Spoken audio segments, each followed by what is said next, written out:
আবার ফিরে আসছে মাশরুমের সোনালি দিন। এতে দেশে প্রাথমিকভাবে প্রত্যক্ষ পরোক্ষভাবে কর্মসংস্থান হবে 30,000 মানুষের।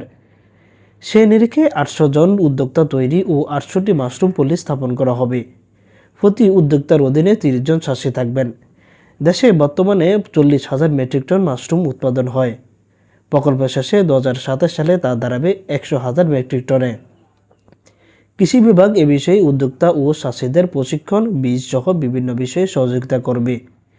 বৃহস্পতিবার কুমিল্লায় বাংলাদেশ কৃষি গবেষণা ইনস্টিটিউট আঞ্চলিক কার্যালয়ের মিলনায়তনে আয়োজিত মাশরুম চাষ সম্প্রসারণের মাধ্যমে পুষ্টি উন্নয়ন ও দারিদ্র্য হ্রাসকরণের আওতায় আঞ্চলিক কর্মশালায় বক্তারা এসব কথা বলেন। কৃষি সম্প্রসারণ অধিদপ্তর কুমিল্লা অঞ্চলের অতিরিক্ত পরিচালক মোহাম্মদ আখতারুজ্জামানের সভাপতিত্বে অনুষ্ঠানে প্রধান অতিথির বক্তব্য রাখেন কৃষি মন্ত্রণালয়ের পরিকল্পনা অধিশাখার যুগ্ম সচিব মোহাম্মদ এনামুল হক।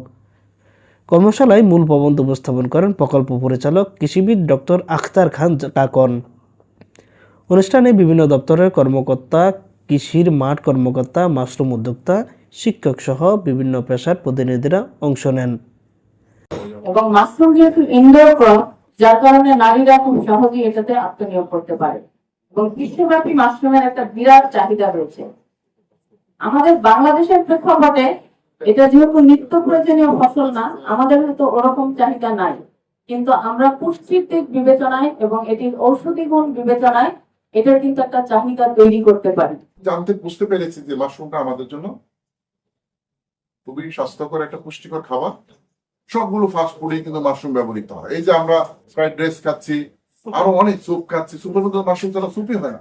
তাহলে কেন আপনারা নিরুৎসাহিত হবেন? বাজার কিন্তু বাড়ছে। আমরা এই যে আজকে ওনাকে কথা দিলাম যে সচিবালয়ে আমরা একটা আউটলেট দিব। সচিবালয়ে কিন্তু অনেক অফিসার, আমার সিনিয়র স্যার বললেন যে ভাই নাম তুমি তো কৃষিতে আছো, আমার একটু মাশরুমের ব্যবস্থা করবো। এই যে অনেকের আগ্রহ আছে, কিন্তু আমরা কিন্তু অ্যাভেলেবেল আসলে পাচ্ছি। আপনার উদ্যোক্তাদের ফোন নাম্বার আপনার সোশ্যাল মিডিয়াতে দিচ্ছেন, ঠিক আছে, কিন্তু আমরা কিন্তু সেইভাবে সোশ্যাল মিডিয়াতে ওইভাবে বুঝো নিই না, অনেক সময় আমরা পাই না।